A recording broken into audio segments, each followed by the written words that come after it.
दिनैनि हाबाफारिया इउपिपिएल दोलोनि लिडारशिप ट्रेनिं बा लिडारशिप मिटिं बे जथुम्मानि गेजेरजों जोङो फैगौ 2024 मायथाइनि पार्लियामेन्ट बिसायख'थिनि थाखाय जोङो जानजि खाफ्रानायनि मोनसे जथुम्मा।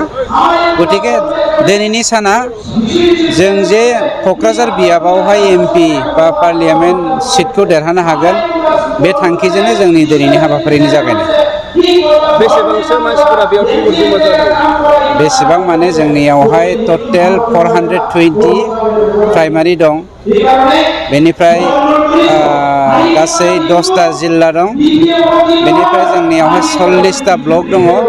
बेनि गासैबो वुमेन इउथ सेल गासैबो सेल आरो पेरेन्ट बडिनि दिनै बेयाव जथाय मोनसे जथुम्मा। बे समाव जोङो ससियेल मिडियायाव नुनो मोनदों माखासे जायगाफोराव दासिमबो मानि पार्टाखौ मोनाखै बेनि सायाव नोंथाङा बे कुइसनखौ हाग्रामानावसो सोंनांगौ, मिथिबाय? हाग्रामाया 17 बोसोर बे बियाबनि सासे दैदेनगिरि जानानै बर' हारिखौ जे आथिं सिङाव आफाखि सिङाव गाग्लिनानै दोनदोंमोन, दिनै जोंनि समावहाय मानब गेदेर प्रमद बर' बिथांनि दैदेननायाव नोंथांमोनाबो मेडिया जानानै बुंनो हानाय मोन्थायखौ मोन्दों। साफ्रोमबो जाथि जनगोष्ठीया अपेनलि ओंखारबोनो हादों। बै समाव जोंनि बर' इन्टेलेक्सुवेलफ्रा औवा हासुङाव सफ्ला मुथेजानानै दोनजादोंमोन। बे इन्टेलेक्सुवेलफ्रा दिनै ओंखारबोनो हादों।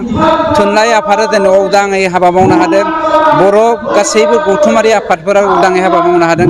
बेनिख्रुइ साबसिन आं दसे उनाव धामाका होनो आं नंखायनो दहाय बुंदों, आं सिगाङाव मिडियायाव होना आंखौ बुंनो होग्रो होननानै।